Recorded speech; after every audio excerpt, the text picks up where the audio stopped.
Hello everyone, welcome to your event management training module. My name is Suzanne Jacob and I'm the Events and Engagement Manager at the SU. By the end of this session, you should understand the key stages involved in planning a successful event, know the support and resources available to you from the SU, and understand SU processes and paperwork involved in event planning.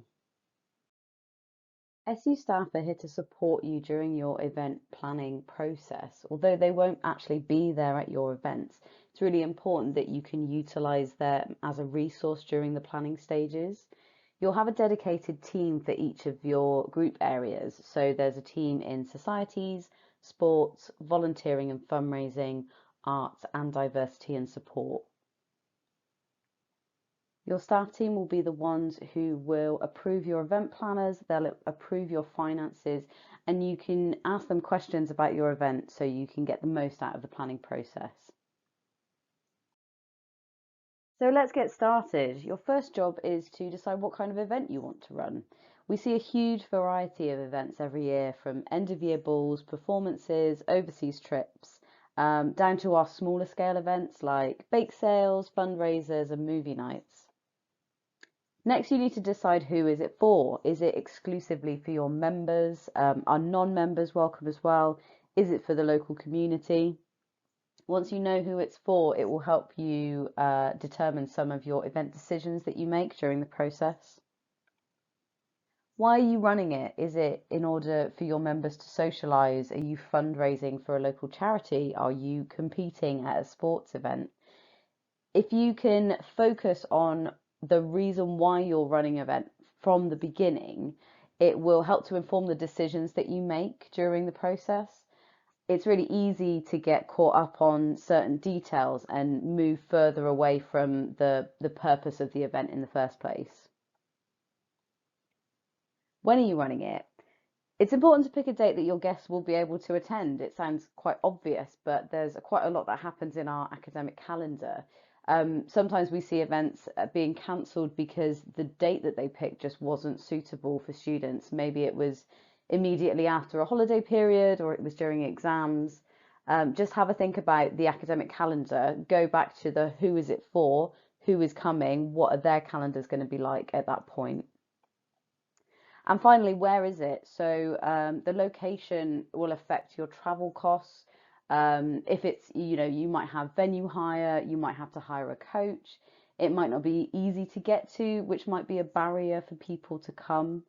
You can do things quite simply on campus, and sometimes you get a better result from easier, smaller events than you do from making events more complicated.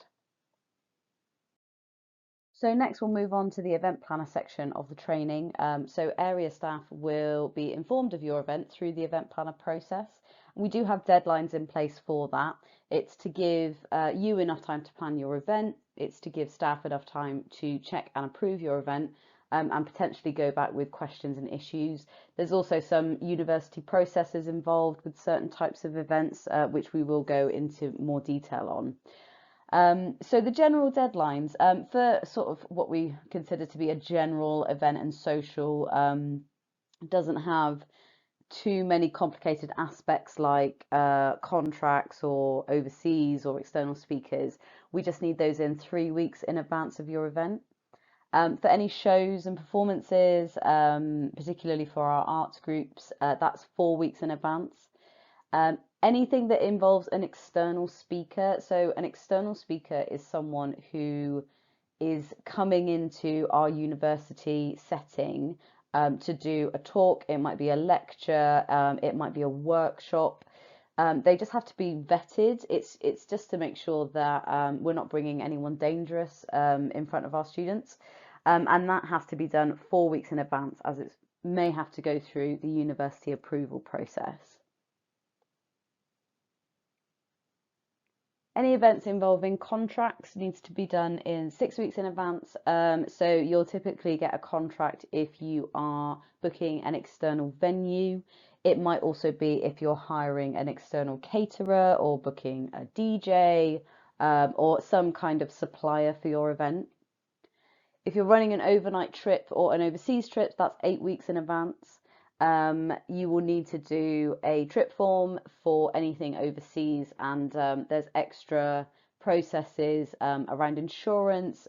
Campus security like to know where students are going and their emergency details in case anything happens.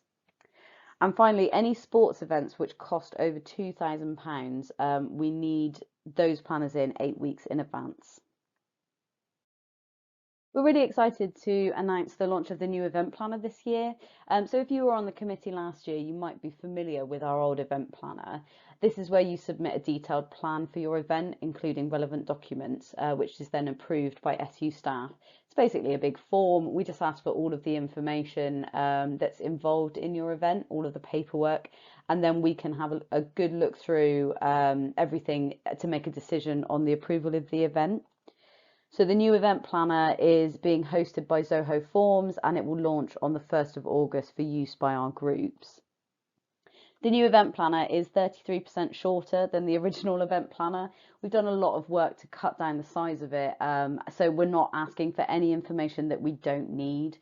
So everything in there is actually information that we do need, and it is important that we have that.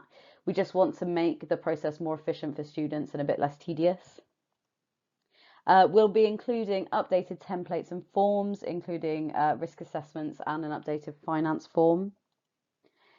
And we'll have updated processes and faster processing for online products and resource booking. So that's things like tables and urns. And all of this will hopefully give you more time to carry out your event plans. So here's a brief example of what the new event planner will look like. There are 7 mandatory sections at the beginning, so that's your basic event information. And the second half of it includes event-specific sections. If you're filling out the event planner, we would expect you to be filling in at least one of the event-specific sections. You can skip through any of the event-specific sections that you don't need to get you to the end faster. So not all events require an event planner.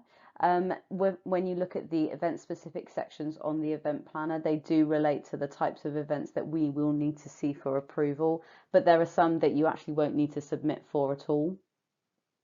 So we mainly look for an event planner if your event includes any of the following. So if your event costs over £2,000 or involves over 200 people, so these events will need to go to the SU Events Committee. So they meet once a week. It's a panel of SU staff from all areas that deal with events. And we basically meet to mitigate the risk involved in some of our larger scale events. If you have community volunteering involved, so you will need to have a chat with the volunteering team in that case, just so they can cover any safeguarding issues that might come up from your event. If your event has an external provider, so if you are paying a person to come and do something at your event, so typically that might be a photographer, a DJ, or a caterer. It also includes venue hire, as that might include contracts. If you have an external speaker, as I mentioned earlier, this is anyone who is coming to your event to speak in front of your students. If your event involves food, so this doesn't include restaurant socials, so if you're going into town to go out for a meal, you won't need to submit an event planner for that. You will if you are running a barbecue or if you are hiring a caterer, but again, that will come under the external providers category as well. If you are fundraising for charity, it is so important that you do an event planner for fundraising events, as the finance for this is completely different to any events that you'll run. It's got to go through the RAG account, otherwise we can't donate it for charity. This is because we are a charity, so there are laws around what we can and can't donate. And if this is the case, the fundraising team will be in touch with you. So if your event involves transport, so this is specifically if you are claiming mileage or using an SU vehicle. So if you are traveling in your car with other people to the event and you are claiming the cost of the petrol to attend that event, so typically we'll get it for sports events. Also, if you're hiring an SU vehicle, again, this is more for sports, but our other groups do use it as well. We do have a vehicle that you can hire, but it all has to go through the SU Transport Office.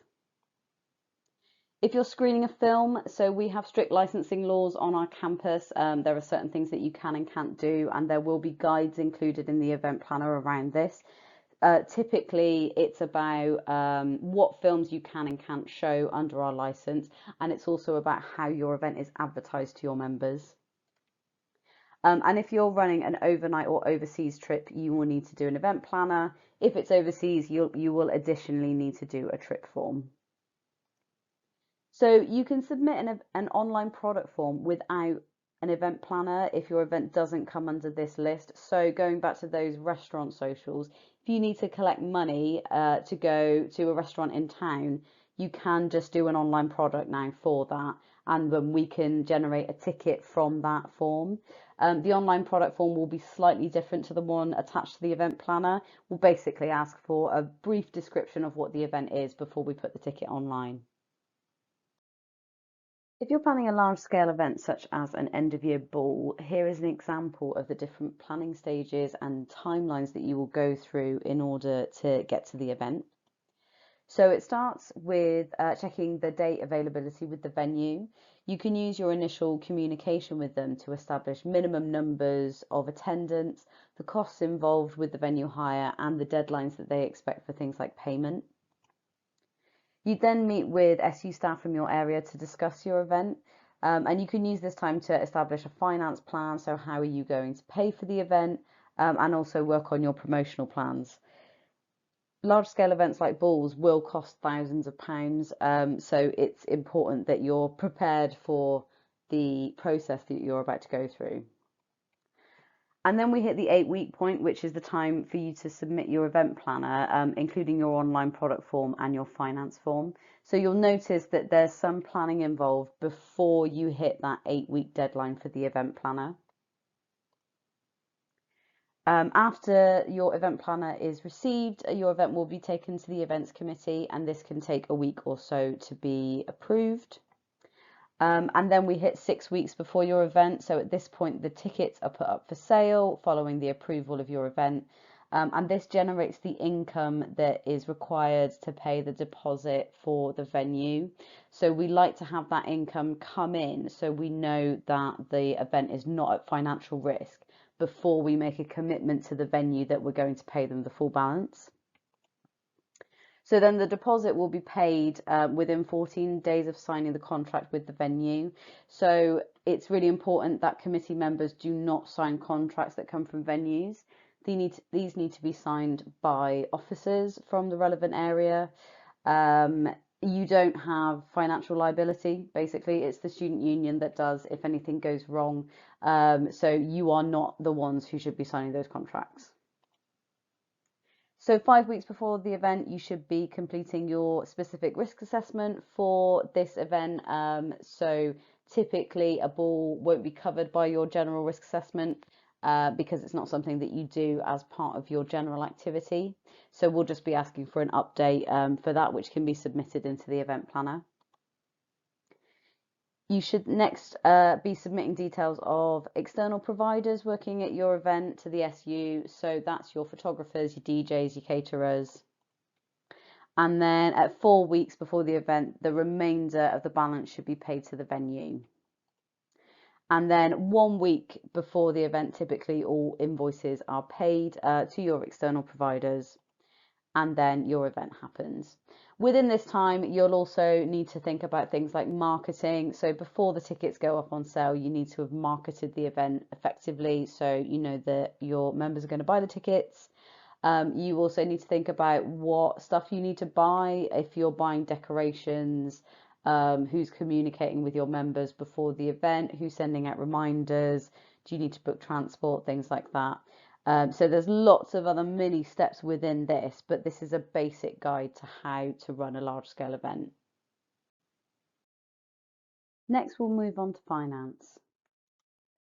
Events need to break even unless you are trying to raise money for something specific, and that needs to be agreed with your relevant staff member beforehand. So this might be a type of equipment that you want to purchase for your group. You can also fundraise to put funds towards future events.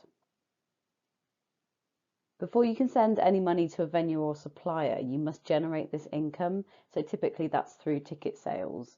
You just need to think about your timeline for this and be prepared for it, because often venues won't confirm bookings unless you've paid a deposit. And if you don't have the money to pay the deposit because your tickets haven't gone on sale, then you won't be able to confirm that with them. As part of your event planner, you will be asked to fill out a finance form that includes all income and expenditure. You need to put a lot of detail into this and think about everything you're going to be purchasing towards your event. Don't forget about VAT. So the finance training goes into more detail on this, which will be for your chair and treasurer. But the two main points for event planning are that you will pay VAT on your ticket income. So this doesn't go to the SU, it goes to HMRC. So as an example, if your tickets go on sale for £10, you will only generate £8 of that income as profit. And if you're given a VAT invoice to pay, you will often pay the cost excluding VAT. So on an invoice, you'll be able to see it. It will come up with the cost of the supply. So that might be £80. And then towards the total at the bottom, it might say plus VAT at 20%. And that would bring the invoice to £96 in total. But only £80 will come out of your ledger for that. Don't assume that you will sell out. Do budget to sell less. It's really important that you don't make a loss on events, as your group will be liable to pay that loss in the future, and any debt can go into future years. So we've had groups start on a minus before because they've made significant losses on events the previous year. It is okay if you make a small amount of profit on an event. So we say you need to break even. That's at a minimum. You need to break even or make money. You need to not make a loss. And finances must go through group accounts. This is the most important thing. Do not collect money into your personal account under any circumstances. So at any point, if you need to collect money, that should always go through tickets through the subath.com. You shouldn't be collecting money from your members to pay out directly from your account. It puts you at quite a great financial risk, and we can't protect you under those circumstances. It also goes against our finance rules, so just make sure you don't do it. Fundraising finance. Because the SU is a charity, we're not able to directly donate to other charities. So in order to do this, we put everything through a separate account, which is known as RAG, which stands for Raise and Give. So the finance codes for this will be either 7SO or 7SA. You shouldn't be using your group finance codes for event finances if you are fundraising. So all of your income and expenditure must use these finance codes. If any money goes through your group accounts, then either you won't be able to donate the money to charity at the end, or you won't be able to be reimbursed for your expenses. For fundraising expenses, the process is to use a yellow form and send it directly to finance for fundraising approval. This can't go through the Expense 365 app as with other expenses. You don't pay VAT on fundraising tickets. So the 20% example I gave, if you have a £10 ticket, you actually only take £8 with the VAT. If you are putting a fundraising ticket online, then if you sell it for £10, you will get all £10 of that. And you can only fundraise for UK charities, so they have to be UK registered. Risk assessments. You will need to upload a risk assessment as part of your event planner. Some events will be covered by your group's general risk assessment. So if the event includes activities that are similar to your general group's operations, then you won't need to add anything to this. In the event that you are running something that is quite different, then you will need to provide a specific risk assessment which details these additional risks of your event. You will need to upload a risk assessment every time you do an event planner, even if it's covered by your general risk assessment. This is just to make sure that you've checked what's in your risk assessment and that we know that you are covered every time. A risk assessment is a careful examination of what could cause harm, so you can weigh up whether you've taken enough precautions or if you need to do more to prevent harm based on your event. Not all risks are physical, so some events do come with financial risk of losing money. Also reputational risk on the committee or the SU. So this can be from not running a very well planned event, as it will have an effect on how your members might feel about attending events in the future. It should be a helpful part of the planning process and not an onerous paperwork exercise, and it should help you to know how to solve problems before they come up. So here we have an example of our risk assessment. So there is more training available on this as part of your health and safety module, but we'll just go through an example that might be relevant to an event that you're running. So the first thing you do is identify your hazards. So just work through the event and talk to the people involved about the different hazards that might be at your event. So in this example, we start with injuries. Next is who might be harmed and how. So who is going to be affected, and this could be participants, it could be committee members who are working at the event. And next you record your findings. So what are you already doing to control these risks? So in your existing controls and measures, in this example, we have that university campus are in charge of first aid, and there's a security number there, so the committee already have access to that. Next up, we will evaluate the risk and come up with a risk rating. So how likely is it that someone would be harmed, and how serious could it be? So we start with the severity. So if someone injures themselves, we've got a 3 on here, which is moderate. It's likely that they might be moderately injured in this case at the event. But then we also look at the likelihood. So with a 2 rating, it is unlikely that they will get injured at all. And that gives us a risk rating of 6, which puts us in a low risk. So under the risk assessment matrix, you can use that table to mark the severity and the likelihood to come up with your risk rating. Anything that's low risk, you don't really need to have any additional controls. But anything that is in the yellow or red zone, so 9 or above, you might have to look at additional action, which takes us on to step 5. So add measures if needed. So if you have something that is a little bit more risky, you might, in the case of injuries, if an injury could be more serious and was more possible to happen, you might look at bringing first aid directly to the event. So you've got someone who is there on hand to step in if needed. And finally, it's just a reminder to monitor, review and update where required. So things do change during event planning, and especially if you have an annual event, you might make changes to it in the future. So it's really important that you review your risk assessment and make sure that you're updating it as you need to. How to promote your event. Promotion is key to running a successful event. Ultimately, if you want people to attend your event, you need to make sure you've told them about it. You should think about promotion as early as possible in your event planning stages. SU Marketing will not promote your event on your behalf, but they have resources that you can use to improve the visibility of your event. So these include sharing posts on Instagram. So if you can post something directly from your group account and tag the SU, then they can share that on your behalf. You can book to do an Instagram takeover on the SU Bath page. And you can use the plasma screens in the SU. For larger events, you can also book a giant poster board from the SU Arts team. This does come at a cost and you're expected to paint it yourself, but these are positioned outside the library, which is a prime location on campus for visibility. Make sure any marketing that you create includes the following information. Basic details of your event, so the date, the time and the location. Where they can go to purchase tickets. This will usually be through the subath.com. The price of the tickets, even if it's free. Who is running the event? So typically that will be you. It might be in conjunction with another group, but do make sure that information is available so then they'll know who to contact if they have any questions. and where to go for more information. So this might be an event page or directly to the group.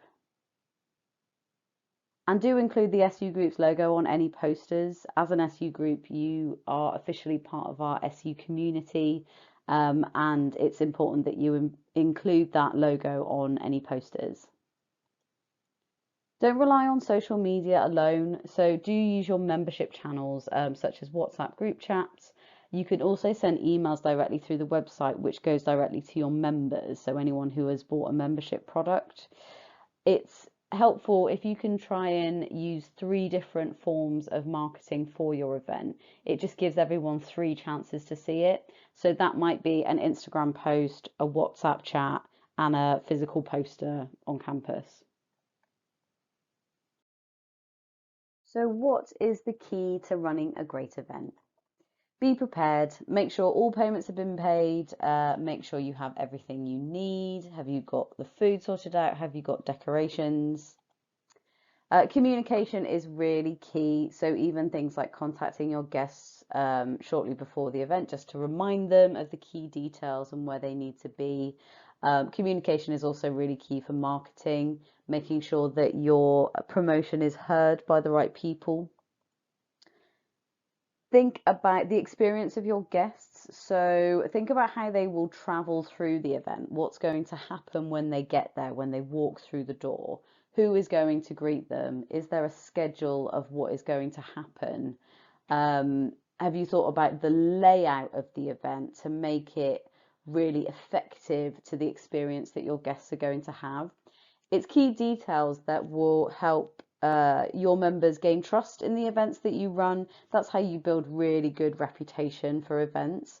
We have some groups that run events annually and they've built up a really good reputation with their members. So they know they're going to get a quality event when they buy tickets. And it means that they sell out really easily. Also, think about the accessibility of the event, and you should be thinking about that way before the event happens in the early planning stages. So do think about where your wheelchair access is. Also think about hidden disabilities and students who might need quiet spaces, welfare rooms, managing their expectations of how event is going to run. Sometimes with those sorts of disabilities, just giving really clear information about what is going to happen at event can put a student at ease. And think about the what ifs. It's really hard to think about what ifs because anything can happen. But there's some really basic things like if you are going to run a barbecue, what if it rains? Are you going to postpone it? Are you going to do something else in its place? Just have a couple of really obvious what ifs in your mind, and that will help you to be able to problem solve quickly when you need to. And finally, here's some things to remember. Do not sign a contract yourself. So this must be sent to an officer or a trustee for them to sign, and you can go through your SU staff team for this. Don't leave things to the last minute, so it can take time for forms to be processed, venues and suppliers to get back to you, deliveries to arrive. Try and be as prepared as you can be.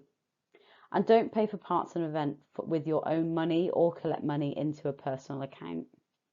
Do give plenty of notice to the SU about your events. So we have nearly 200 student-led groups, and we want to make sure that we can support you as best as we can. Do promote your event early and start thinking about this in the early planning stages. And do ask a member of staff if you're unsure about something. We are always here to help.